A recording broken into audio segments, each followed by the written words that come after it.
Voilà pour les explications scientifiques sur ces tests. Alors Alexandre, on a vu que la plupart des youtubeurs dont vous parliez à l'instant sont américains, mais il y a beaucoup de contenu également en français. Ouais, les sous-titres qu'on a vus dans la première vidéo, Pauline, ce sont des sous-titres qui avaient été ajoutés par des internautes francophones pour but de diffuser ces vidéos dans les réseaux francophones, puisque c'était des vidéos en anglais au départ. Ces publications, on les retrouve principalement dans des groupes Facebook, évidemment anti-masques, mais aussi dans des groupes anti-vaccins. Et souvent, en fait, ces publications vont utiliser un vocabulaire très alarmiste. Par exemple, ici, l'internaute publie la vidéo qu'on vient de voir avec les mots « alerte ». À diffuser partout, en majuscule, voilà, ça fait peur pour relayer cette vidéo. On a même un deuxième exemple qui relaie un photomontage sur la même thématique des masques, en nous disant « cette information est désormais censurée ». C'était pas... voilà, c'est effectivement celle-là. Voilà, cette information est désormais censurée, cela veut dire qu'elle dérange.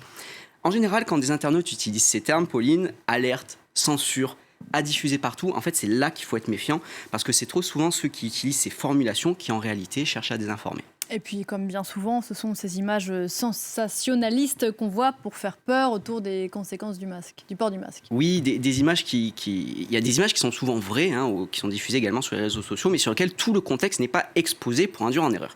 Ici, on a l'exemple de cette infirmière aux États-Unis dont la photo a beaucoup circulé. Et ici, on voit sur cette publication quelqu'un qui nous dit « Voilà le résultat du port du masque de manière excessive ». Cette infirmière qui a des plaques sur le visage, elle s'appelle Pixie Carpenter. Elle avait posté mi-août des photos qui documentaient effectivement ces plaques qui étaient apparues après avoir porté un masque N95, c'est un type de masque FFP2.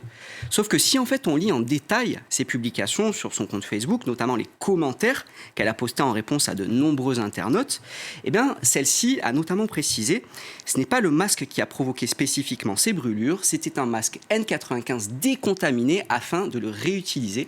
Apparemment, des produits chimiques n'ont pas été éliminés et ont brûlé mon visage. » C'est pas exactement la même chose. Alors oui, il y a des cas où les masques peuvent provoquer des réactions comme celle-ci, mais ce sont souvent des cas isolés et il faut toujours chercher à comprendre les causes précises sans faire de généralité.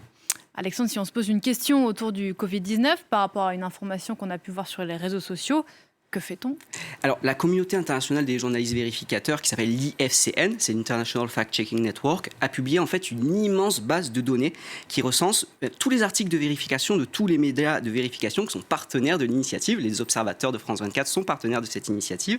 Et en fait, dans cette base de données, on peut taper des mots-clés, bien souvent en anglais, pour en fait aller chercher des réponses, notamment sur une question qu'on pourrait se poser sur le masque. Alors bien sûr, on ne va pas trouver 100% des réponses à ces questions, mais déjà si on veut faire une première vérification sur un contenu qui nous semble douteux, c'est un bon réflexe à avoir.